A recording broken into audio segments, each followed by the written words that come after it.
చాచి అడుగుతున్నాం, కొంగు చాచి అడుగుతున్నాం, మీ ఆడబిడ్డలం అడుగుతున్నాం.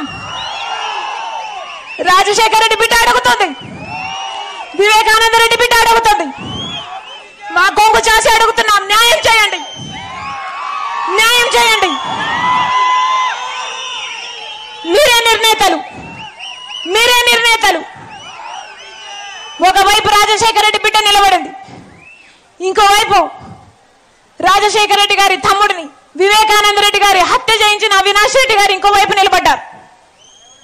మీకు ఎంపీగా ఎవరు కావాలో, రాజశేఖర రెడ్డి బిడ్డ కావాలో లేకపోతే హత్య చేసిన అవినాష్ రెడ్డి గారు కావాలో మీరు తెలుసుకోండి.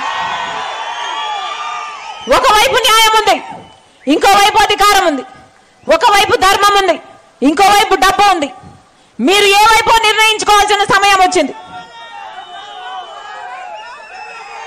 నేను రాజశేఖర రెడ్డి బిడ్డను, నేను రాజశేఖర రెడ్డి బిడ్డను. పులి కడుపున పులే పుడుతుంది.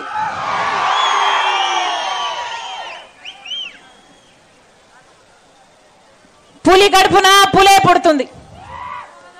ఈ రాజశేఖర రెడ్డి బిడ్డ ఎవ్వరికి భయపడేది కాదు. అలాగే అన్యాయం జరుగుతుంటే సహించేది కూడా కాదు. ఇక్కడ అన్యాయం జరుగుతుంది కాబట్టి ఒక హంతకుడిని మళ్ళీ గెలిపించకుండా, ఒక హంతకుడు మళ్ళీ చట్టసభలకు వెళ్ళకూడదని ఈరోజు రాజశేఖర రెడ్డి బిడ్డ ఈ నిర్ణయం తీసుకొని ఇక్కడ నిలబడింది. మీ రాజశేఖర రెడ్డి బిడ్డను గెలిపిస్తారో ఓడిస్తారో మీరే నిర్ణేతలు.